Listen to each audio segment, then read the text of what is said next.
할렐루야. 좋으신 하나님께 영광 올려드립니다. 3월 17일 셋째 주 가정예배입니다. 신앙 고백을 드립니다. 나는 전능하신 아버지 하나님 천지의 창조주를 믿습니다. 나는 그의 유일하신 아들 우리 주 예수 그리스도를 믿습니다. 그는 성령으로 잉태되어 동정녀 마리아에게서 나시고 본디오 빌라도에게 고난을 받아 십자가에 못 박혀 죽으시고 장사된 지 사흘 만에 죽은 자 가운데서 다시 살아나셨으며 하늘에 오르셔 전능하신 아버지 하나님 우편에 앉아 계시다가 거기로부터 살아있는 자와 죽은 자를 심판하러 오십니다. 나는 성령을 믿으며 거룩한 공교회와 성도의 교제와 죄를 용서받는 것과 몸의 부활과 영생을 믿습니다. 아멘. 시편 135편 말씀은 시편 135편 15절 말씀부터 봅니다. 열국의 우상은 은금이요 사람의 손으로 만든 것이라. 입이 있어도 말하지 못하며 눈이 있어도 보지 못하며 귀가 있어도 듣지 못하며 그들의 입에는 아무 호흡도 없나니 그것을 만든 자와 그것을 의지하는 자가 다 그것과 같으리로다. 이스라엘 족속아 여호와를 송축하라. 아론의 족속아 여호와를 송축하라. 레위 족속아 여호와를 송축하라. 여호와를 경외하는 너희들아 여호와를 송축하라. 예루살렘에 계시는 여호와는 시온에서 찬송을 받으실지어다. 할렐루야. 아멘. 기도하겠습니다. 영광을 받으시기 합당하신 하나님, 가정마다 주의 백성들이 모여 하나님을 예배합니다. 약속의 말씀을 통해서 깨닫게 하시고 하나님만 온전히 섬기며 믿는 가정 되게 하옵소서. 주의 보혈을 의지합니다. 우리의 모든 죄와 허물을 사하시고 성령 하나님 의지하오니 우리의 눈과 귀와 마음을 열어 깨닫고 근신하는 시간이 되게 하옵소서. 종을 낮추시고 겸손하게 하시고 오직 말씀의 도구만 되기를 원합니다. 예수님의 이름으로 사모하며 기도합니다. 아멘. 자, 여러분, 우리가 찬송한다는 것, 우리가 송축한다는 것, 예배한다는 것은 그만한 이유가 있기 때문입니다. 다른 마음을 품지 않는 오직 하나의 마음, 하나님만 온전히 섬길 수밖에 없는 이유를 알기에 하나님을 찬양하고 예배하는 겁니다. 1절로 14절 말씀을 보면 왜 하나님을 찬송해야 되는지 우리가 어제 수요예배 때 살펴봤습니다. 오직 하나님만이 여호와 스스로 계신 하나님, 생명 있는 하나님, 하나님 외에는 신이 없다는 겁니다. 그 하나님의 특별한 소유, 하나님이 자기를 위하여 야곱, 이스라엘, 바로 저와 여러분을 하나님의 소유 삼았다는 것, 그리고 그들에게 기업을 주신다는 것, 그리고 하나님이 백성을 긍휼히 여기심으로 하나님 스스로도 위로를 받으신다는 것. 우리는 하나님의 위로가 되는 존재예요. 우리에게 하나님만 위로가 되는 것이 아니라 우리도 하나님의 위로가 되는 것. 저와 여러분이 영이 복되고 범사가 잘 되기를 축원드립니다. 그리고 나서 이제 시편 135편 기자가 마지막 이 시를 정리하면서 우상 숭배가 얼마나 유익하지 못한지에 대해서 이야기하면서 오직 우리는 하나님만을 찬양해야 된다라고 말합니다. 여러분, 우상 숭배가 얼마나 어리석은 것인가, 다시 말하면 하나님을 섬기지 않는 것이 얼마나 어리석은 것인가. 우리가 산에 가서 돌로 만든 형상에 절하지 않고 나무로 만든 형상에 절하지 않는다고 해서 우상 숭배가 아니냐? 성경대로 말하면 골로새서 3장 5절에 탐심이 우상 숭배다. 욕심으로 가득한 마음을 품어서 하나님을 찾지도 않고 예배하지도 않고 하나님을 경배하지도 않는 자들이 곧 우상 숭배에 빠진 자들이다라는 겁니다. 우리는 성경이 진리, 진실된 말씀인 것을 믿습니다. 그러므로 가장 지혜로운 자는 하나님을 믿고 신앙하는 자예요. 반대로 우상숭배자는 가장 어리석은 자가 됩니다. 왜냐? 이 첫 번째 이유가 중요한데, 여러분 15절 말씀 보세요. 열국의 우상은 은금이요 사람의 손으로 만든 것이라 입이 있어도 말하지 못하며 눈이 있어도 보지 못하며 귀가 있어도 듣지 못하며 그들의 입에는 아무 호흡도 없나니. 생명이 없다는 겁니다. 가장 중요한 이유는 왜 우상 숭배자가 어리석은 것이냐? 생명이 없는 것, 죽은 나무, 죽은 돌에게 가서 경배하는 겁니다. 여러분, 원석 돌을 다듬어 사람 모양 만든다고 그게 바뀝니까? 그냥 돌입니다. 산에 있는 나무를 베어다가 그것을 짐승의 형상으로 만든다고 해서 그 짐승의 형상이 살아납니까? 듣거나 말하거나 호흡을 합니까? 아닙니다. 생명이 없다는 겁니다. 그리고 그걸 만든 자들은 사람이에요. 피곤을 타는 겁니다. 여러분, 제가 여러 번 말씀드렸죠. 이사야 44장 12절 말씀 보세요. 철공은 철로 연장을 만들고 숯불로 일하며 망치를 가지고 그것을 만들며 그의 힘센 팔로 그 일을 하나. 우리가 대장간에서 일하시는 분들 보죠. 힘이 있어요. 그러나 배가 고프면 어떻습니까? 기운이 없고 물을 마시지 아니하면 피곤하니라. 이런 배고픔을 느끼고 피곤함을 아는 이런 존재가 만든 것을 사람들이 신이라고 믿는 어리석다는 겁니다. 14절 말씀을 보면 그는 자기를 위하여 백향목을 베며 디르사 나무와 상수리 나무를 취하여 숲의 나무들 가운데서 자기를 위하여 한 나무를 정하며 나무를 심고 비를 맞고 자라게 하느니라.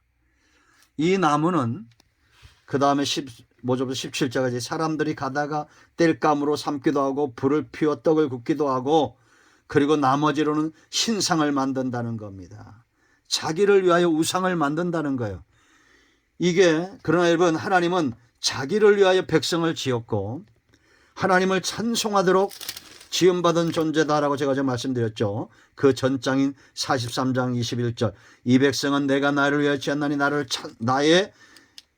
찬송하게 하려 함이니라. 그런데 우상은 사람이 자기를 위하여 만든 거예요. 생명이 없는 겁니다. 연약한 존재가 만든 그런 나무 형상입니다. 그러나 여러분 44장 1절 5절 말씀을 보세요. 하나님은 어떤 분이냐? 절대 피곤하지 않는 창조주고 목양자고 전능자예요. 제가 읽어드립니다. 44장 1절 말씀 보면 나의 종 야곱 내가 택한 이스라엘아 이제 들으라. 저와 여러분을 향한 음성입니다. 우리가 이스라엘 백성이기 때문에 영적 이스라엘 백성이죠. 너를 만들고 너를 모태에서부터 지어낸 너를 도와줄, 우상은 우리를 도와줄 수 없습니다. 그러나 하나님은 너를 도와줄 여호와가, 하나님이 여호와라는 이름은 굉장히 주경이신다 그랬죠. 맹세하시는 겁니다. 이같이 말하노라. 나의 종 야곱 내가 택한 여수르나 두려워하지 말라. 나는 목마른 자에게 물을 주며 마른 땅에 시내가 흐르게 하며 나의 영을 네 자손에게 나의 복을 네 후손에게 부어주리니 그들이 풀 가운데서 솟아나기를 시냇가에 버들같이 할 것이라. 아멘. 하나님은 살아계시기 때문에 저와 여러분을 도와줄 수 있습니다. 우리가 그 하나님의 도우심 가운데 있다면 우리는 복을 누리는 자고 이들은 시냇가에 심겨진 버드나무와 같은 거예요. 시편 1편의 약속이 그대로 이루어지는 겁니다. 시냇가에 심겨진 나무처럼 가람이 없고 주림이 없는 그런 영적으로 충만한 삶을 산다는 것입니다. 예수님께서 요한복음 6장 39절 이하에서 뭐라 말합니까? 예수님의 구속과 예수님의 진리의 말씀을 체험한 자들은 더 이상 줄이거나 목마르지 않을 것이다. 아멘. 믿어지는 은혜가 있기를 축원드립니다. 사모합니다. 그런가 하면 이들이 우상숭배에 빠지는 이유가 있어요. 18절 말씀 보면 그것을 만든 자와 그것을 의지하는 자가 다 그와 같으리라. 이걸 만든 자는 어떤 자예요? 여러분, 이 우상이 보지 못하고 듣지 못하는 것처럼 이 사람들도 영적으로 보지 못하고 듣지 못하고 말하지 못하는 그런 소경되었다는 겁니다. 그래서 이사야 44장 18절에 분명히 말하죠. 이렇게 산에 가서 나무를 가져다가 그것으로 땔감을 삼고 우상숭배 만드는 자들은 그들이 알지도 못하고 깨닫지도 못하면 그들의 눈이 가려서 보지 못하면, 우상과 똑같은 얘기예요. 오늘 15절로 17절과 똑같은 내용입니다. 그들의 마음이 어두워져서 깨닫지 못함이니라. 마음에 생각도 없고 지식도 없고 총명도 없으므로 내가 그것의 절반을 불사르고 또한 그 숯불 위에서 떡도 굽고 고기도 구워 먹거늘 내가 어찌 그 나머지로 가정한 물건을 만들겠으며 내가 어찌 그 나무 토막 앞에 굴복하려 말하지 아니하니. 떡도 구워 먹는 나무, 등을 5개 하는 나무로 형상을 만들면서 그 형상을 만들면서 내가 어떻게 이런 것에 절하겠느냐, 이것을 왜 만들겠느냐, 이런 깨달음조차도 없다는 겁니다. 세상에서 아무리 성공하면 뭐합니까? 하나님이 없는 백성은 이와 같이 무지하고 하나님을 찾지 않고 섬기지 않는 자는, 탐심의 노예가 된 자들은 마음이 어두워진 자들이에요. 그러므로 헛똑똑입니다. 정말 똑똑한 사람들은, 자 20절 보세요. 그는 죄를 먹고 허탄한 마음에 미혹되어 자기 영혼을 구원하지 못하며 나의 오른손에 거짓 것이 있지 아니하냐 하지도 못하느니라. 어리석은 자들입니다. 우상숭배하면서도 이건 거짓말이다라고 말하지도 못한다는 겁니다. 정말 똑똑한 사람은 살아계신 하나님을 분별할 줄 아는 그런 영적인 지혜가 있는 자들입니다. 그러면 이제 생각해 봐야 됩니다. 왜 이들이 이렇게 말하지도 못하고 듣지도 못하고 보지도 못하고 호흡도 없는 이런 우상과 똑같은 상태가 되었을까요? 그래서 자기를 위하여 우상을 만들었을까요? 왜 이렇게 영적으로 어두워졌을까요? 이유가 있어요.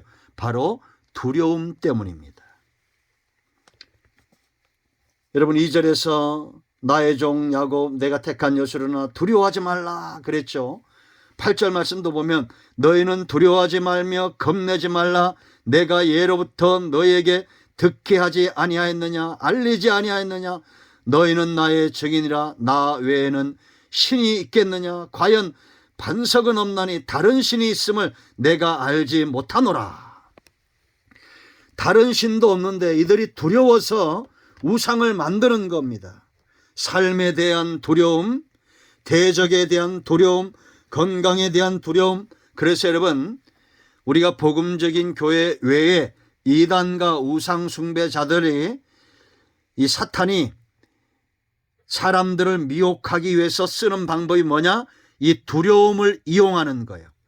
건강에 대한 두려움, 자녀에 대한 두려움, 사업에 대한 두려움, 이 모든 직장에 대한 두려움, 이런 모든 두려움들을 이용해서 우상을 찾고 이단을 찾는데 그 남아있는 재산까지도 다 빼앗는 것이 사단의 역사입니다. 여러분 교회란 이름을 갖고 양의 탈을 쓴 이리가 되면 안 됩니다. 우리는 사람들의 두려움을 이용해서 우리가 교회를 운영하거나 사람의 두려움을 이용해서 전도하거나 사람 속에 있는 두려움을 이용해서 뭔가를 이루고자 하면 그거는 절대 성령의 역사가 아닙니다. 그럼 하나님의 역사는 어떤 것이냐? 이런 거예요. 자 오늘 19절 말씀을 보세요. 이스라엘 족속아 여호와를 송축하라 그랬죠. 아론 족속아 여호와를 송축하라. 레위 족속아 여호와를 송축하라. 여호와를 경외하는 너희들아 여호와를 송축하라 그랬는데 하나님께 이들이 지금 잊혀지지 않았다는 겁니다. 이게 희망이에요. 눈이 어둡고 귀가 어두워서 우상숭배에 빠져가지고 탐심의 노예가 되어 하나님을 찾지 않고 예배하지 않고 하나님과 멀어졌는데 그들은 하나님을 잊었는데 하나님은 이들을 잊지 않았다는 것이 은혜입니다. 여러분 지금도 잃어버린 30년, 잃어버린 70년, 6.25 전쟁 통해 잃어버린 가족을 찾는 사람들 보세요. 부모가 그 자식을 어찌 잊겠습니까? 성경은 말합니다. 부모는 혹 그 자식을 잊어도 하나님은 너희를 잊지 않는다라고 말합니다. 그래서 여러분 이사야 44장 21절 말씀 보면 야곱아 이스라엘아 이 일을 기억하라. 너는 내 종이니라. 내가 너를 지었으니 너는 내 종이니라. 이스라엘아 너는 나에게 잊혀지지 아니하리라. 아멘. 하나님이 우리를 잊지 않는다는 겁니다. 우리는 하나님을 잊어도, 우리가 오래전에 예수님을 믿었다가 잊고 떠나도 하나님은 그 백성을 잊지 않는 거예요. 22절 말씀 보세요. 왜 우리가 하나님을 떠납니까? 내가 네 허물을 빽빽한 구름같이 네 죄를 안개같이 없이 하였으니 너는 내게로 돌아오라. 내가 너를 구속하였음이니라. 죄가 빽빽한 구름처럼 죄가 담이 되어 하나님과 멀어졌지만 하나님이 그 모든 죄와 허물을 다 없이 하는 구속을 이루셨는데, 이 구속은 그냥 된 게 아닙니다. 내가 지은 죄 때문에 예수님이 십자가에서 죽으신 거예요. 저와 여러분을 찾기 위한, 찾아내기 위한 하나님의 열심이라는 겁니다. 23절 보세요. 여호와께서 이 일을 행하셨으니, 구속의 일을 말합니다. 하늘아 노래할지어다. 땅의 깊은 곳들아 높이 부를지어다. 산들아 숲과 그 가운데 모든 나무들아 소리내어 노래할지어다. 여호와께서 야곱을 구속하셨으니 이스라엘 중에 자기의 영광을 나타내실 것임이니라. 저와 여러분이 구속함을 받고 하나님께 나아가 오늘 이제 우리가 읽은 대로 19절 부터 20절까지 이스라엘 족속아 여호와를 송축하라. 아론의 족속아 여호와를 송축하라. 레위 족속아 여호와를 송축하라. 여호와를 경외하는 저와 여러분입니다. 너희들아 여호와를 송축하라. 예루살렘에 계시는 여호와는 시온에서 찬송을 받으실지어다. 할렐루야. 우리가 구원을 받고 하나님을 찬양하고 하나님을 찾고 하나님을 예배할 때 하나님이 자기 백성 가운데서 영광 찬송을 받으신다는 겁니다. 그러니 하나님께서 이 영광을 빼앗기겠습니까? 하나님께서 이 찬송을 빼앗기겠습니까? 예수님이 십자가에서 고난당하시고 부활하신 날이 이제 한 달도 채 남지 않았습니다. 여러분의 자녀들이, 여러분의 가정이 이렇게 구원을 받고 빼앗기지 않는 영광, 하나님을 찬양하며 영광을 돌리는 귀하고 복된 가정 되기를 축원드립니다. 어리석은 자, 눈먼 자, 기먼 자, 벙어리 된 자 되지 마시고 이제는 성령 안에서 눈이 떠지고 귀가 열리고 마음이 열려져서 정말 영적인 지혜가 있는 하나님만 온전히 섬기는 저와 여러분 되기를 축원드립니다. 기도합니다. 이제 합심해서 기도하시고 가정이 마무리 기도하시고 주님 가르치신 기도로 마치시면 되겠습니다. 응답과 구원이 예수 그리스도의 이름으로 여러분과 여러분 가정에 임하였습니다. 아멘. 할렐루야.